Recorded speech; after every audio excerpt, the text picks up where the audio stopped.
bapak-bapak, ibu-ibu, kita ini dalam keadaan bulan saya, semua orang sudah tahu. Tapi ibu jadi ingat waktu gede umur 5 tahun sudah harus puasa sampai jam 12. Yang menurut aja kakak ibu nurut puasa. Sampai SD, SMP nurut puasa, harus puasa nurut. Tapi kok sampai suatu saat ibu sudah sekolah, udah kerja, asal mula puasa itu bagaimana? Asal mulanya, terus sejarahnya bagaimana sampai terjadi puasa yang kita semua harus mentaati. Sampai waktu itu ibu penasaran beli buku puasa tebel, nggak tahu karangan siapa, beberapa tahun yang lalu. Sampai di Australia itu ini sibuk kerja, sibuk ini maklum semua jadi kuli. Ya ini ibu jadi kuli di Australia. Lah kok ini menghilang sih buku puasa itu dalam ingatan tuh menghilang. Nah sekarang Ustaz silahkan secara basic-basicnya puasa asal mulanya terjadinya bagaimana Rasulullah itu berjuang untuk menegakkan puasa. Silahkan sambil ringan-ringan ya ibu, sambil denger-denger ya, sambil kita makan ya. Jangan aja. Ya silakan, terima kasih. Ibu Yati, terima kasih atas pertanyaannya tentang asal mula puasa. Mungkin lebih ke sejarahnya awal mula diperintahkan berpuasa seperti apa. Ustaz silahkan ditanggapi. Baik, bismillah, alhamdulillah, la haula wa la quwwata illa billah, amma ba'd. Bapak-bapak, ibu-ibu yang sama-sama mudah-mudahan dimuliakan oleh Allah Subhanahu wa ta'ala, sambil menikmati nikmat dari Allah Subhanahu wa ta'ala bisa buka puasa di sini bersama-sama, dan hidangannya juga yang begitu sangat luar biasa, nikmat sekali. Bagi chef-chef yang masak-masak ini khususnya, donatur lebih utamanya, mudah-mudahan Allah balas kebaikan ini dengan kebaikan yang berlipat ganda. Selanjutnya tadi dari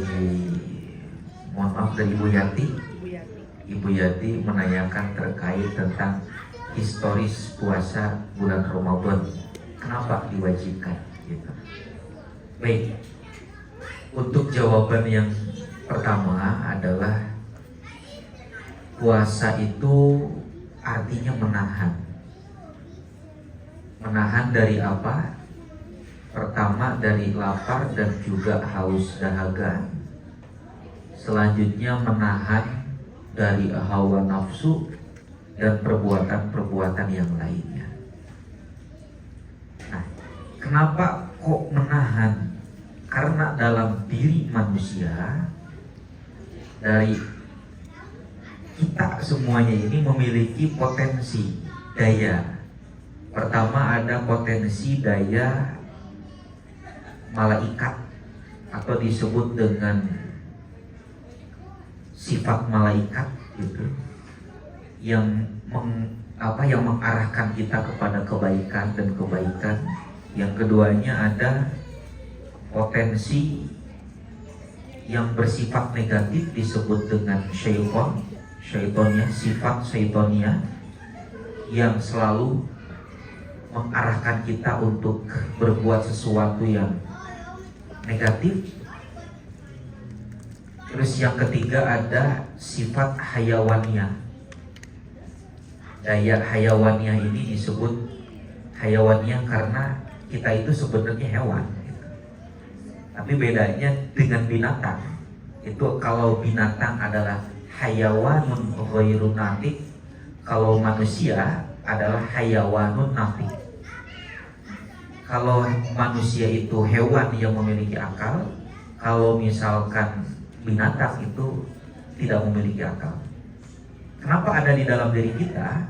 Karena binatang lapar pengen makan, manusia pun sama demikian. Binatang haus pengen minum, manusia pun sama demikian. Binatang punya syahwat untuk berkembang biak atau kalau bahasa lainnya itulah untuk pengen kawin gitu. manusia untuk reproduksi. Manusia pun sama demikian. Itu sifat hayawaniah namanya.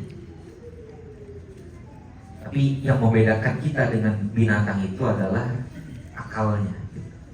Nah terus yang terakhir adalah tadi malaikat, syaitonnya, terus kemudian hayawannya. Yang terakhir adalah sifat nabatat. Nabatat ini adalah tumbuhan. Jadi ada daya dalam diri kita itu tumbuh, to grow, berkembang sebagaimana tumbuhan itu berkembang, tumbuh.